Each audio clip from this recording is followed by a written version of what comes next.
சேலம் மாவட்டம் மாசி நாயக்கன்பட்டியில் விநாயகர் சிலை மீது முட்டை வீசப்பட்ட சம்பவம் குறித்து போலீசார் விசாரணை நடத்தி வருகின்றனர். இதுகுறித்த கூடுதல் தகவல்களை செய்தியாளர் கண்ணன் வழங்க கேட்கலாம். கண்ணன், கூடுதல் தகவல்களை பதிவு பண்ணுங்க. சேலம் மாவட்டம் மாசிநாயக்கன்பட்டி பேருந்து நிறுத்தம் அருகில் அருள்மிகு செல்வ விநாயகர் சிலை உள்ளது. இதில் தினந்தோறும் நூற்றுக்கணக்கானோர் வழிபட்டு செல்வது வழக்கம். அது மட்டுமின்றி அந்த சாலை வழியாக செல்லும் வாகன ஓட்டிகளும் இந்த சிலையை வழிபட்டு வருவது வழக்கம். ஆனால் இந்நிலையில் நேற்று நள்ளிரவில் மர்ம நபர்கள் அந்த விநாயகர் மீது முட்டைகளை, அதாவது குறிப்பாக அழுகிய முட்டைகளை வீசி சென்று விட்டனர். இன்று காலையில் வழக்கம் போல் பூஜாரி மற்றும் பொதுமக்கள் தரிசனம் செய்ய வந்த நிலையில் விநாயகர் சிலை மீது முட்டை வீசப்பட்டிருப்பது கண்டு அதிர்ச்சி அடைந்தனர். இது குறித்து அவர்கள் அம்மாப்பேட்டை போலீசாருக்கும் தகவல் தெரிவித்தனர். அதன் பேரில் போலீசார் சம்பவ இடத்துக்கு விரைந்து வந்துள்ளனர். அதன் பின்னர் சிலை முட்டை ஓடுகள் அகற்றப்பட்டு கோயில் முழுவதும் தூய்மைப்படுத்தப்பட்டு கழுவி விடப்பட்டு மற்றும் பல்வேறு திரவியங்களை கொண்டு அபிஷேகம் செய்யப்பட்டு மாற்று பூஜைகள் நடக்கப்படுகிறது. இந்த சம்பவம் இதற்கு முன்பாக அந்த பகுதியில் உள்ள சிவன் ஓவியத்திலும் இதுபோன்ற முட்டை வீச்சு சம்பவங்கள் நடந்தது.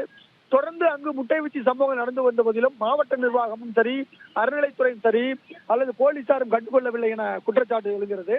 தற்போது அந்த பகுதியில் பொதுமக்கள் மற்றும் அரசியல் கட்சி பிரமுகர்கள் கூடி வருவதால் போலீஸ் குவிக்கப்பட்டு பாதுகாப்பு பலப்படுத்தப்பட்டுள்ளது. தொடர்ந்து அங்கு வருபவர்கள் தொடர்ந்து கண்காணிக்கப்பட்டு வருகின்றனர். அது மட்டுமின்றி முட்டை வீசிய மர்ம நபர்களை கண்டுபிடிக்கும் வகையில் அந்த பகுதியில் உள்ள 10க்கும் மேற்பட்ட சிசிடிவி கேமரா பதிவுகளை போலீசார் ஆய்வு செய்து வருகின்றனர். இப்படி இருக்க இந்த சம்பவம் நடந்திருக்கையில் இன்று காலையில் ஏற்கனவே சேலத்தாம்பட்டி ஏரியில் பெருமாள் சிலை கண்டெடுக்கப்பட்டது. அந்த சிலையை மர்ம நபர்கள் வீசியதாக கூறப்படுகிறது. அது மட்டுமின்றி சேலம் அம்மாப்பேட்டையில் குமரகிரி தண்டாயுதபாணி கோயில் நுழைவாயில் இடிக்கப்பட்டது என சேலம் மாவட்டத்தில் தொடர்ந்து இந்து மதத்துக்கும் இந்து கடவுளுக்கும் எதிராக மர்ம நபர்கள் கைவரிசை காட்டி வருவதால் அவர்களை உடனடியாக கைது செய்ய வேண்டும். இந்து மதத்துக்கு எதிரானவர்களை தொடர்ந்து இதுபோன்று அச்சுறுத்தல் ஈடுபடுபவர்களை இரும்பு கரம் கொண்டு ஒடுக்க வேண்டும் என இந்து முன்னணி உள்ளிட்ட பல்வேறு இந்து அமைப்புகள் கோரிக்கை விடுத்துள்ளனர். அந்த கோரிக்கையை பொதுமக்களும் தொடர்ந்து வலியுறுத்தி வருகின்றனர்.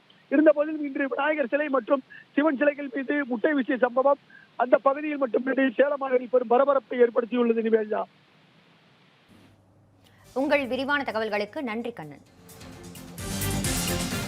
மதுரை மக்களே, மதுரை சிட்டிக்குள்ள அதுவும் உங்க பட்ஜெட்குள்ளேயே பிளாட் வாங்கணுங்கிற கனவு இப்போ கைக்கூடி வந்தாச்சு. மதுரையின் முதல் ப்ராஜெக்டில் ரோட்டுக்கு காசு இல்லாததால் 72 மணி நேரத்தில் 533 மனைகள் விற்கப்பட்டன. மீண்டும் ரோட்டுக்கு காசு இல்லாமல் பிரீமியம் வில்லா மனைகளை மதுரை வேலம்மாள் மருத்துவக் கல்லூரி அருகில் அறிமுகப்படுத்துகிறோம். Launching G2 Vagay Crest, Madurai Velammal medical college அருகில். Early bird price RERA approved villa plots வெறும் 9.9 lakhs %. சிட்டிக்குள்ள பிளாட் உங்க கனவு வீட்டுக்கான perfect spot. For bookings call